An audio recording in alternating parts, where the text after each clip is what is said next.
Good morning everyone. Hope you all are good. This is Nilanjana Bera, your art teacher, and today we will be drawing in cup and saucer. Material required for the same are shading pencils and a cartridge sheet.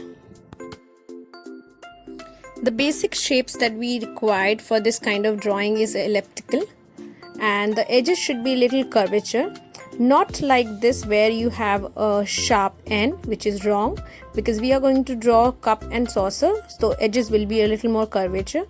Vertical lines, which I have already said you to practice initially in our previous videos, which is very important. Keep practicing them.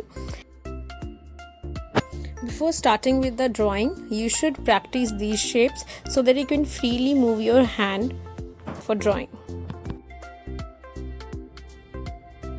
The first step where we have to draw the ellipse for the cup, I'm going to use some vertical and horizontal line so that you have little guidelines for the sketch. And I'm going to measure both the left and right because I have divided it from vertical half so that I have an equal ellipse from all the sides, because this is the top of the cup. So I'm going to try them with equal measurements. And what all you can do for the edges, you just have to make it little more curvature. These corners you have to make it little curvature. They will not be very sharp ended. Now you can measure the pencil by keeping it at the center, whether left and right both are equal or not. Now for the same for the base as well, you can draw some horizontal lines which makes it more accurate. Suppose these vertical lines which I am drawing, they will make the cup's edges a little more clear and easy to sketch out. It's very much struggle to create those lines because you need to do it symmetrical. So what I have done, I have just drawn some vertical lines which I have bring it from the top, and where I can measure it, and just by keeping the negative space in mind, I can just sketch that out. It will be far easier. Here I am creating the base of that cup and adding the rim. Just after that you have to draw the saucer. You have to just place it.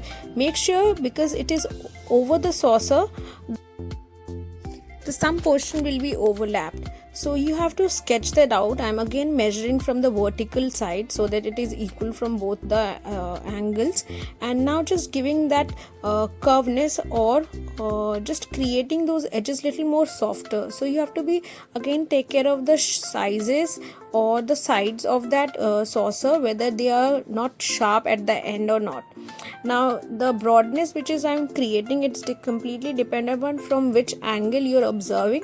It will be more wider if you are observing from a higher eye level. Now here I am adding a little more lines for the base of the saucer and the rim again.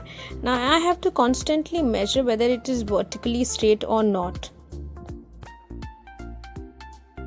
Now again I'm cross-checking the corners of the ellipse whether I have created a sharp end or a curvature. Now adding the handle, that will be also much easier if you just mark two lines for the base and the top. So you have a limited area where you have to adjust that handle. You just give little more curve, and if you want a little bit of design you can add that, or just create it in a block. That will be far easier. Now cross check all the lines and rectify them. Now all the guidelines you can erase them off.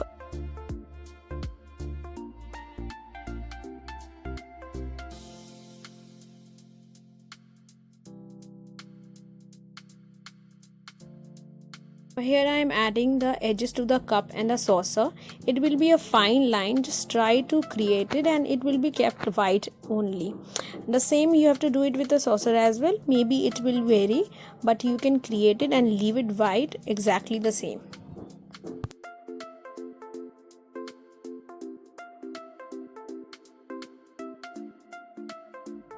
Now the drawing is done, and now we have to assume one of the light source. So I am assuming from the left corner, so that portion will be lighter, and on the reverse side we have to mark the areas darker. Suppose inside the cup it will be darker because the light source is from that particular corner, so it is falling on the outside edge, not the internal edge. The same way on the reverse side of the cup will be darker, that is the right side, and the shadow will be created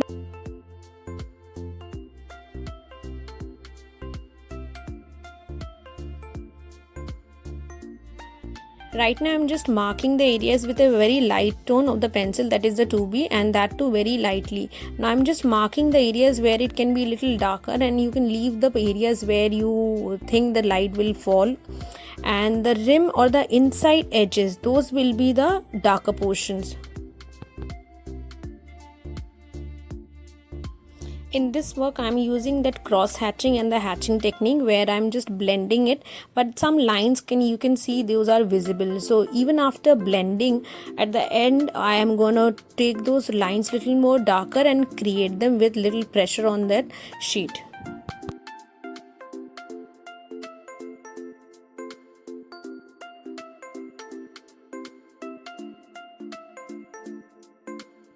Always just clear those edges and the base of the object. Suppose you want to clear those rim and little darkness, so you can slowly build up those areas. See, right now also you can see the lines which I'm using, they are a little more slant, and I'm going to use the reverse side as well to create a little darker tone. So I'm going to blend them, but they still will be there on the sheet.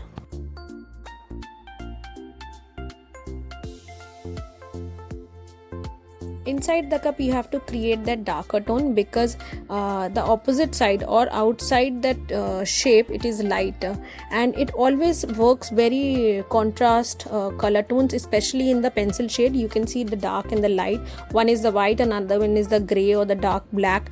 You can see these are the two shades, so you have to constantly work while blending them. See, this is the cross hatching which I am doing. In one side I have created with the pencil lines earlier, and on the reverse side I am doing. So it only goes well when you have just given little bit of shading and then you create these lines. They are much easier to create it, and you can try them. These are little fun, so always you don't have to just blend them. You can try different shading skills. Suppose the scribbling or the hatching, or right now the cross hatching is there, so they are great to work with.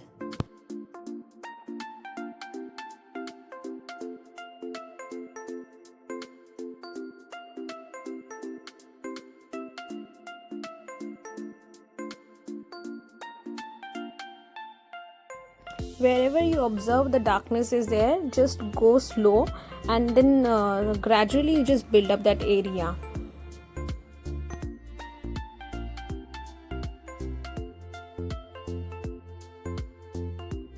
The base of the saucer will be darker because light can't reach there, or you can create a little bit of shadows as well just below it, because considering the light, because light is coming from the left top corner, so on the right side you can create the shadow.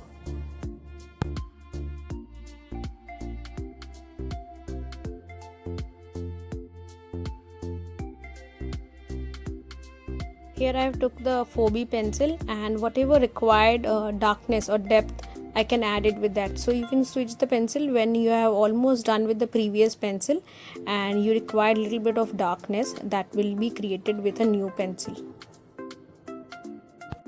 Hope you have understood and will try. Thank you for watching.